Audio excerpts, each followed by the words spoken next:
Today we're breaking down some of the most important stories of the day, not just what happened, but why it matters to you, your money, your work, your future, and India's place in the world. We'll talk about India-Russia friendship and President Putin's visit to India, the IndiGo flight cancellations, the repo rate cut by RBI, your digital rights, Chile's energy transition, the Congo-Rwanda conflict, and Abkhaz Mahad Satyagraha, and 2 quick defense facts. Let's begin with the biggest story of the day. 1. India-Russia friendship and Putin's visit. Whenever India and Russia meet at this level, the whole world pays attention, especially the United States, China, and Europe. Prime Minister Modi described India-Russia friendship as the pole star of India's foreign policy, stable, unchanging, and guiding India through shifting global politics. This partnership has remained steady from the Soviet era to modern Russia, even as the rest of the world has changed dramatically. Russia has promised India a long-term, uninterrupted supply of crude oil and natural gas, something extremely important for India's energy security. Stable energy supply means more predictable fuel prices, lower pressure on the economy, and more stability for households and industries. India and Russia also discussed strengthening defense cooperation, not just buying weapons, but moving towards joint development and co-production in India. This means more defense manufacturing inside India, more jobs, and more control over critical technology. Both countries also discussed civil nuclear power. Russia has already helped India build the Kudankulam nuclear power plant in Tamil Nadu, one of India's largest nuclear projects. There is also talk of developing small modular nuclear reactors in partnership with Russia, which could bring cleaner energy in a more flexible way. A major topic was Russia's shortage of labor. Russia needs nearly 500,000 skilled and semi-skilled workers, and India has agreed to send workers under a formal, safe, government-backed framework. This is important because it protects Indian workers from being cheated by agents or forced into dangerous roles near the Russia-Ukraine conflict zone. Another area of cooperation is media and academics. Russia plans to bring an Indian version of its English-language channel Russia Today, RT. Both countries also discussed university collaborations, research, and student exchange programs. One of the most interesting discussions was about the Arctic and the Northern Sea route. Currently, ships traveling from India to Europe or Western Russia use the long route through the Suez Canal. Russia is developing the Northern Sea route in the Arctic, which can cut shipping time by 10 to 14 days. This could reduce cost, increase speed, and bypass strategic choke points. India has historic rights in the Arctic region through the Svalbard Treaty of 1920, which allows non-military activities like research and commerce. So India is very interested in Arctic scientific research, trade routes, and resource cooperation.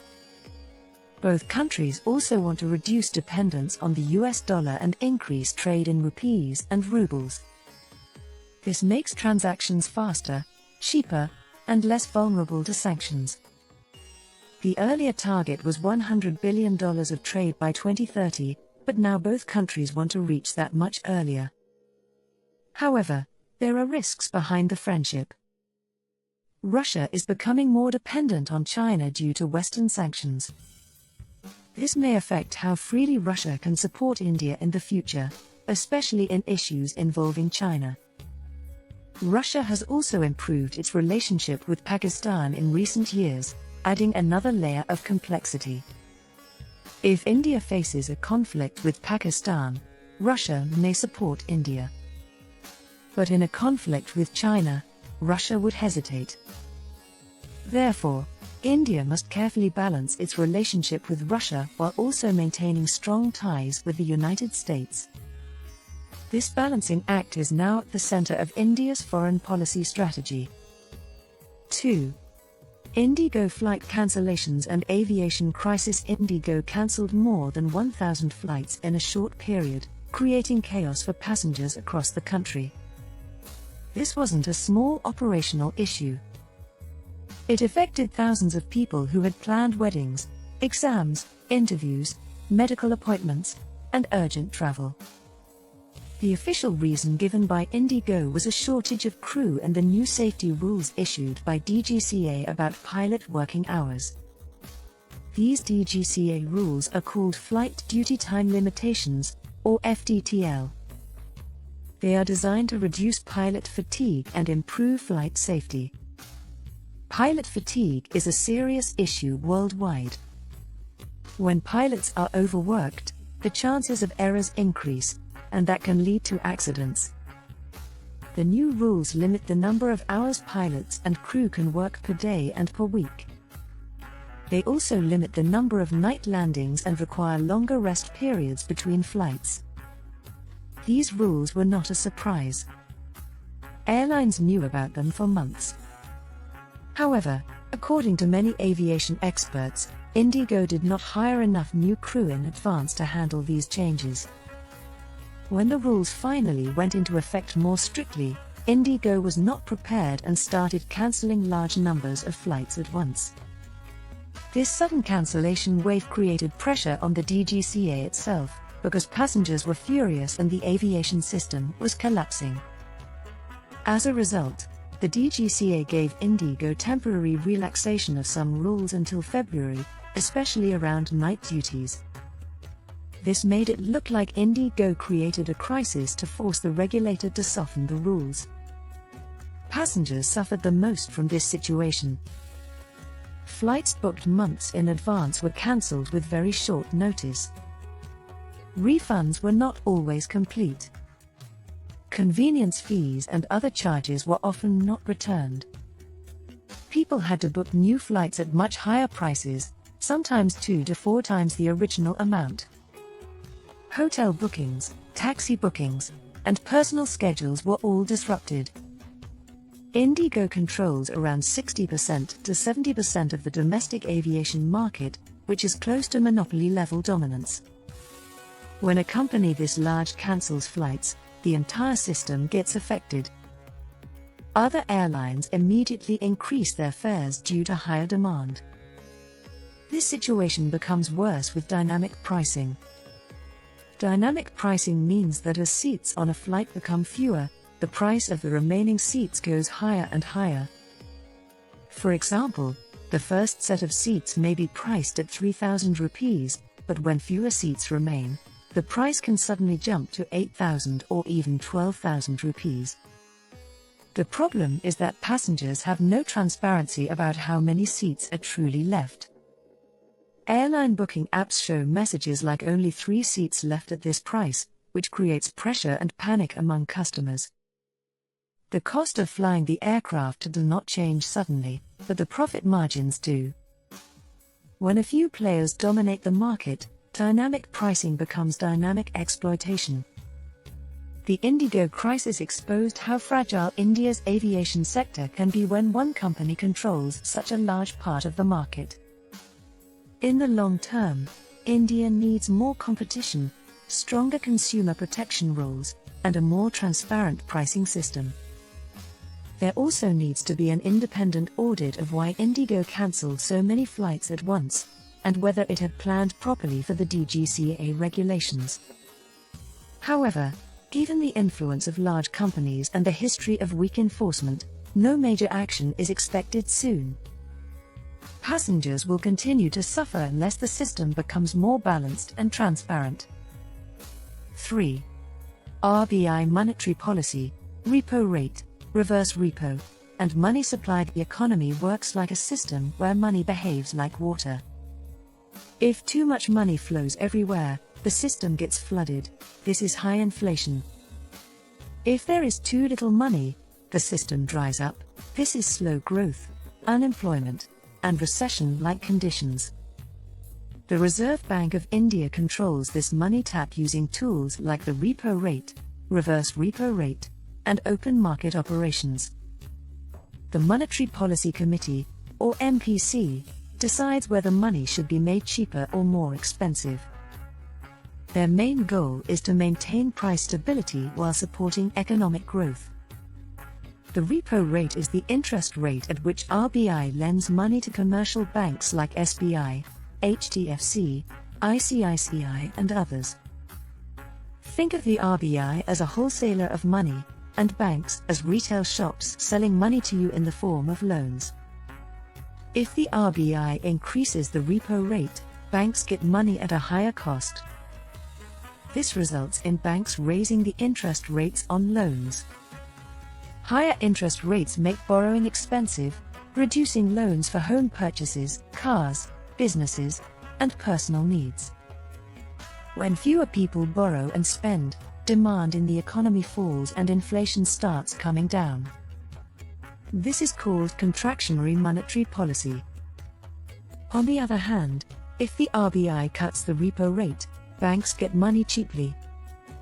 Banks often reduce interest rates on loans, which makes EMIs lighter for borrowers.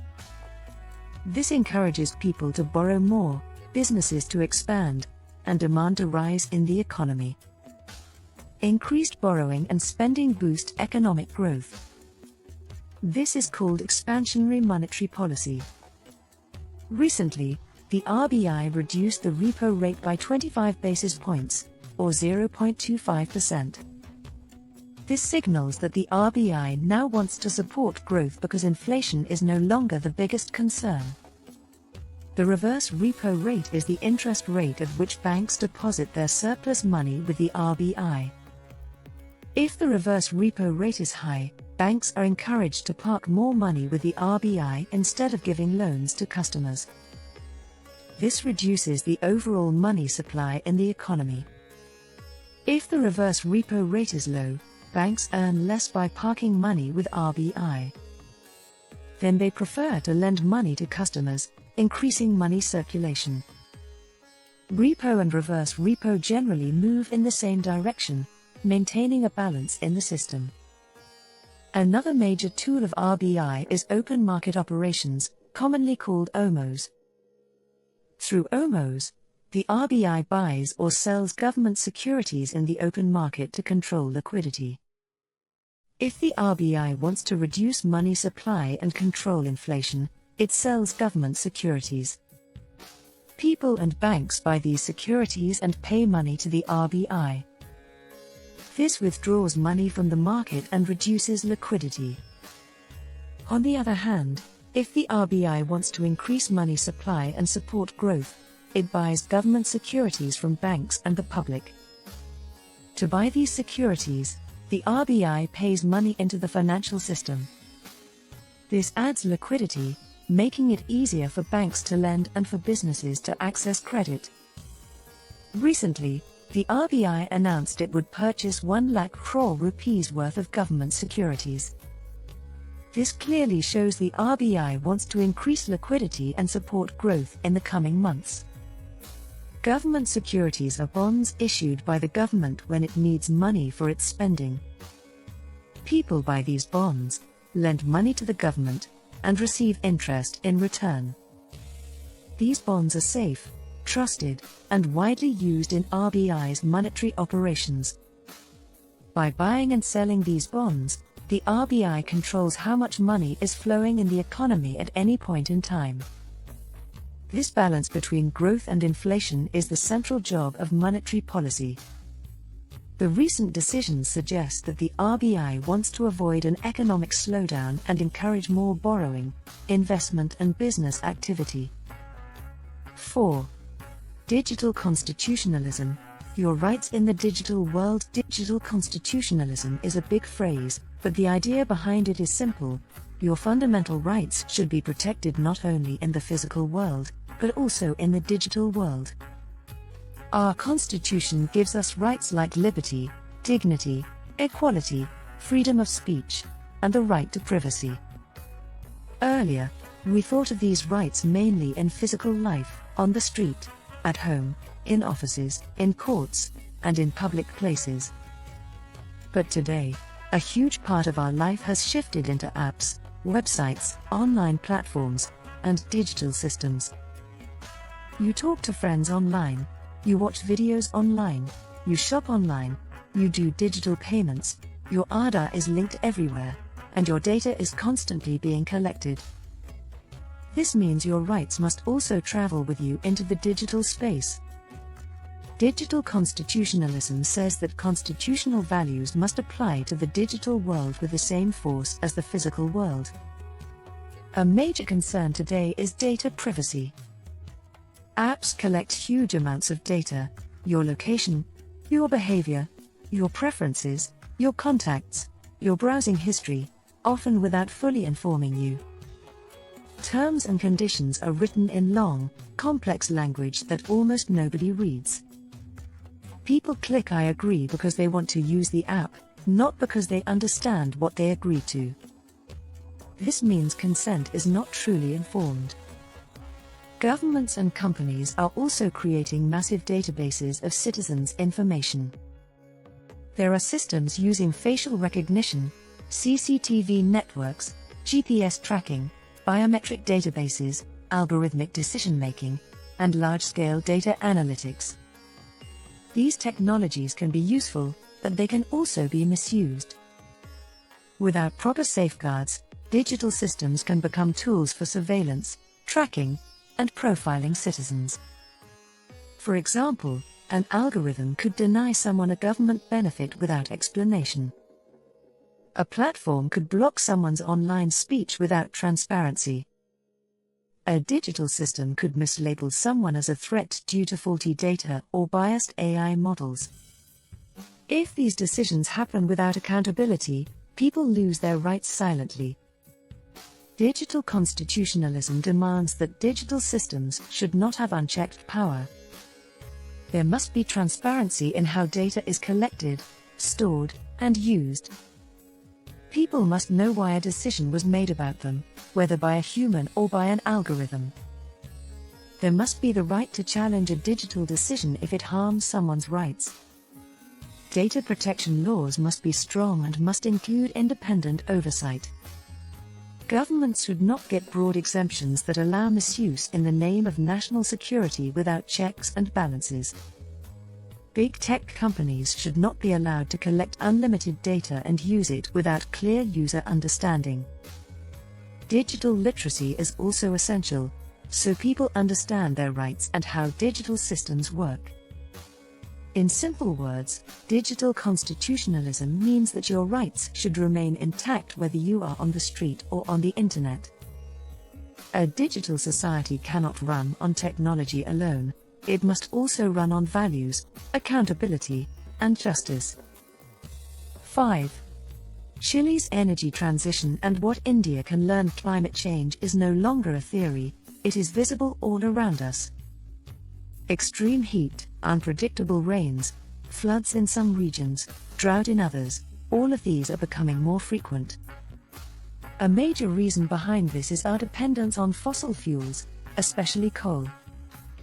Chile is a small country in South America, but it has made massive progress in reducing its dependence on coal-based electricity. A few years ago, around 40 to 45% of Chile's electricity came from coal. Today, that share has been drastically reduced. Chile is aggressively shifting to renewable energy, especially solar and wind power. It has implemented strong policies, including heavy taxes on polluting coal plants. These taxes make coal energy more expensive and less attractive for power companies. Chile also introduced competitive auctions, where companies bid to supply renewable electricity at the lowest price. This brought down the cost of renewable power dramatically. Solar power in Chile has become one of the cheapest in the world. Chile is also planning to connect more renewable energy directly into its national grid by the year 2040. Now let's look at India's situation. India has also made progress in renewable energy. We have installed a large amount of solar capacity in the last decade. But when it comes to actual electricity generation, India still relies heavily on coal. Around 70 to 75% of India's electricity still comes from coal-based power plants. For many years, Coal has been the backbone of India's energy system. But coal also creates air pollution, greenhouse gases, and major health problems. However, reducing coal is not easy for India because millions of people depend on the coal economy. In states like Jharkhand, Chhattisgarh, and Odisha, coal mining provides a huge number of jobs. Entire communities depend on coal mines for their livelihood. The state governments also rely heavily on coal royalties for revenue. If India shuts down coal plants suddenly, it will have two major problems. First, electricity supply could suffer, because renewable energy cannot yet provide stable power 24 hours a day. Solar power works only in the daytime, and wind power depends on weather conditions. We need better storage systems like large batteries or pumped hydro before renewables can fully replace coal. Second, millions of people could lose their jobs, leading to unemployment, poverty, and social unrest. This is why India cannot simply copy Chile's model in a hurry. But we can learn some important lessons from Chile. India should reduce coal gradually but consistently, a slow, steady, long-term transition. We can clean existing coal plants using better technology to reduce emissions. At the same time, we should massively invest in renewable energy and modern storage solutions. India must create special funds for coal-dependent regions, helping workers learn new skills for green jobs.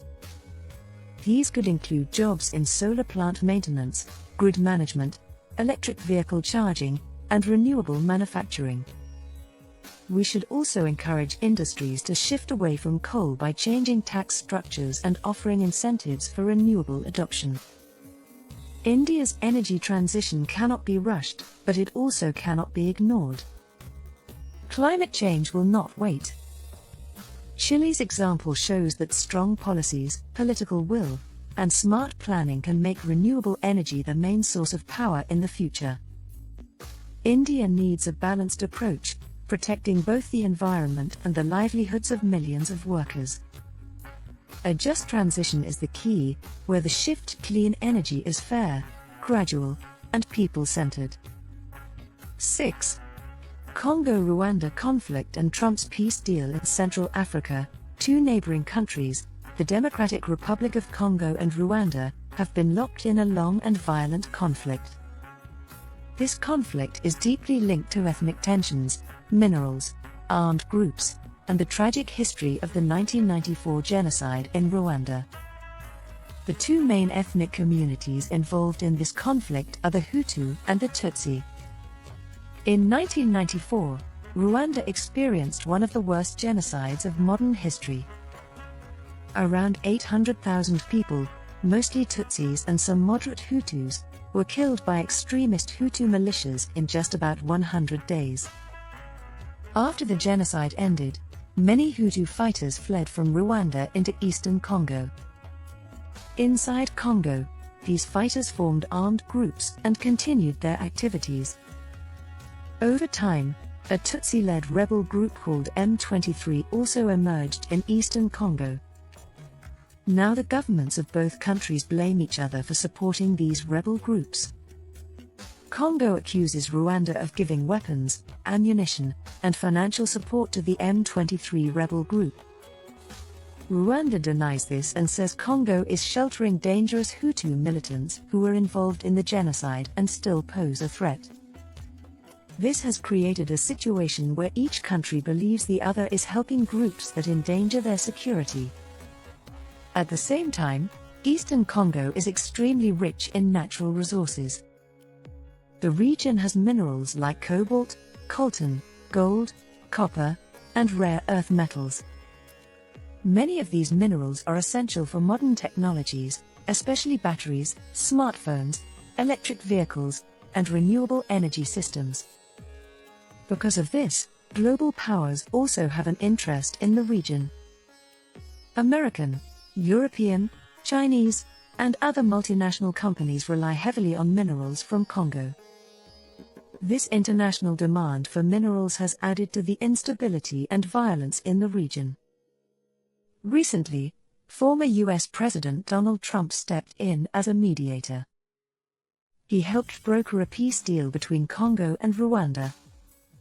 The deal demands that both sides stop supporting armed groups inside Congo. In return, American companies will get large mining and resource extraction contracts in both countries. Trump claims that this deal will bring stability, growth, and peace to the region. However, many experts are skeptical. They argue that the deal focuses more on securing access to valuable minerals rather than resolving the deep historical wounds and political issues between the two countries. Even after the signing of the agreement, armed groups are still active in parts of eastern Congo. Local communities continue to face violence, displacement, and insecurity. Many analysts fear that unless the root causes of the conflict are addressed, the peace deal could become only a temporary bandage. A true peace process must involve justice for genocide survivors, disarmament of militias, fair sharing of resources, and trust building between the two governments. Right now, the region remains fragile, and the future is uncertain. 7. Mahad Satyagraha, Dr. B.R. Ambedkar's fight for dignity. Before we close the news section, let's remember a historic struggle from India's social reform movements, the Mahad Satyagraha led by Dr. B.R. Ambedkar. This event took place in 1927 in a town called Mahad, in present-day Maharashtra. At that time, people from so-called untouchable castes, now known as Dalits, were banned from using public water sources. Even though some legal resolutions said Dalits should be allowed to use these public tanks, local caste hierarchies refused to accept this. They blocked Dalits from drinking water from public tanks and wells. Many upper caste groups believed that Dalits touching the water source would pollute it, a discriminatory and inhumane practice. To challenge this injustice, Ambedkar organized a historic non-violent movement known as the Mahad Satyagraha. On the 19th of March 1927, Ambedkar led thousands of Dalits to the Chavada Lake in Mahad. They marched proudly and openly, walked to the lake, and drank water from it, not as charity, but as a matter of right. This was a bold and revolutionary act against caste discrimination. The event marked one of the earliest mass movements against caste oppression. After the Satyagraha, violent opposition broke out from upper caste groups. They even performed rituals to purify the tank, showing how deeply rooted caste prejudice was.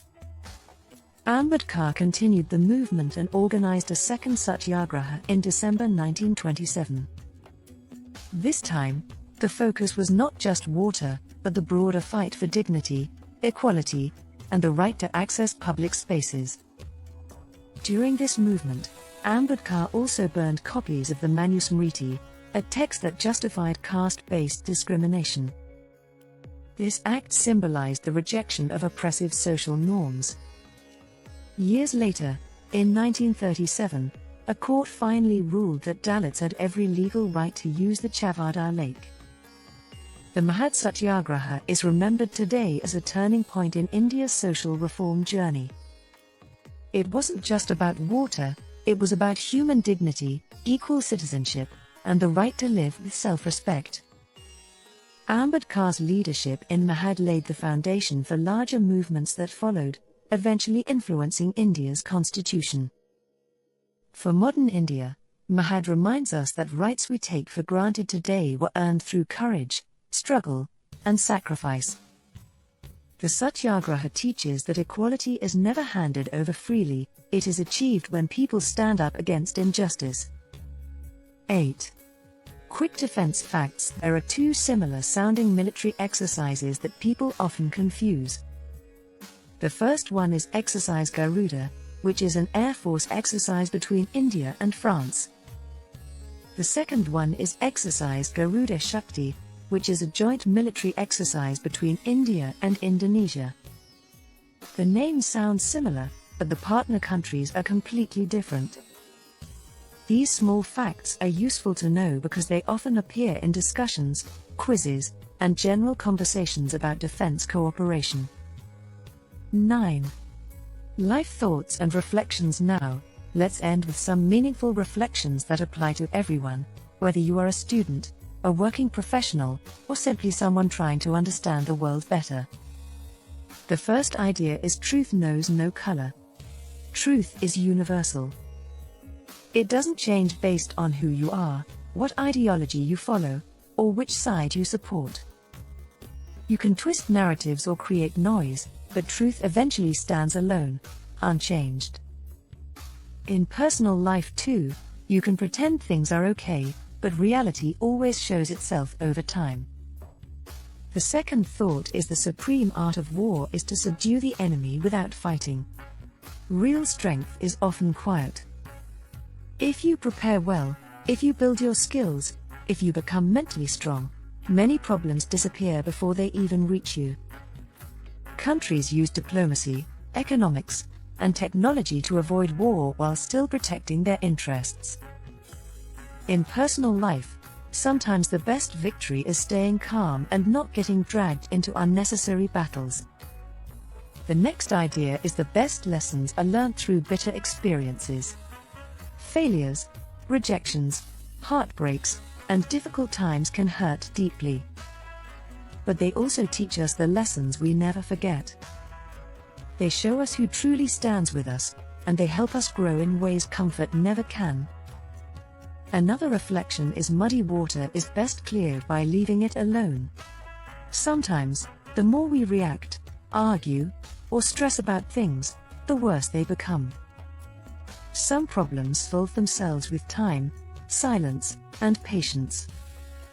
Not every comment needs a reply.